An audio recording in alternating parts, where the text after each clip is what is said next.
ఈనాటి ముఖ్యాంశాలు చూద్దాం. ఉమ్మడి జిల్లా వ్యాప్తంగా మిన్నంటిన ప్రజా సంఘాల నిరసనలు, సమస్యలు పరిష్కరించాలని డిమాండ్.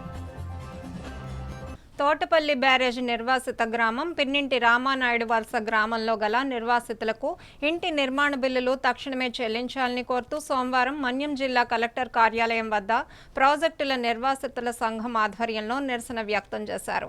ఈ సందర్భంగా వారు మాట్లాడుతూ R&R ప్యాకేజ్ కింద ఇల్లు నిర్మించినప్పటికీ నేటి వరకు సదరు నిర్మించిన ఇళ్లకు బిల్లులు మంజూరు కాలేదన్నారు.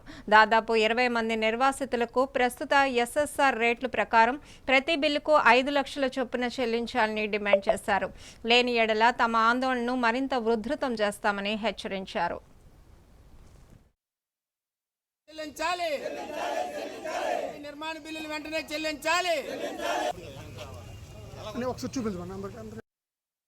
తోటపల్లి నిర్వాసిత గ్రామాలన్నిటికీ కూడా ముఖ్యంగా ఇల్లు నిర్మించుకున్నటువంటి వాళ్ళంతమందికి కూడా చాలామందికి బిల్లులు చెల్లించలేదు. ఇది ప్రధానమైన సమస్య. ఏదైతే తోటపల్లి నిర్వాసిత గ్రామాలు ఇల్లు నిర్మించుకుంటారో అందులో ప్రధానంగా పిన్నింటి రామానాయుడు వలస కూడా గత సంవత్సరం 2 సంవత్సరాల నుంచి కూడా ఇల్లు నిర్మించుకుంటూ ఉన్నారు. అంతకు ముందు కూడా ఒక 4-5 ఏళ్ల క్రితం కూడా నిర్మించారు. అయితే ఈ బిల్లులు ఇంటి నిర్మాణ వ్యయం అనేటువంటిది అధికారులకి అనేక సార్లు మొరపెట్టుకునే ఎంతని కూడా చెప్పే పరిస్థితి లేదు.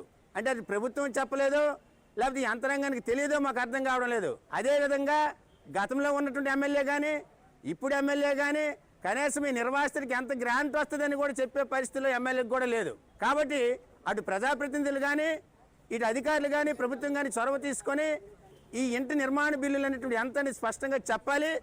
ప్రధానంగా నిర్వాసిత సంఘంగా మేము డిమాండ్ చేస్తున్నది ఏంటంటే ఈరోజు అన్ని రేట్లు పెరిగాయి కాబట్టి ప్రస్తుతం ఏదైతే SSR రేట్లు ఉన్నాయో ఆ రేట్ల ప్రకారం ఇల్లు నిర్మించుకున్న వాళ్ళంతమందికి కూడా 5 లక్షలకు తగ్గకుండా చెల్లించాలని చెప్పేసి నిర్వాసిత సంఘంగా మేము డిమాండ్ చేస్తూ ఉన్నాం.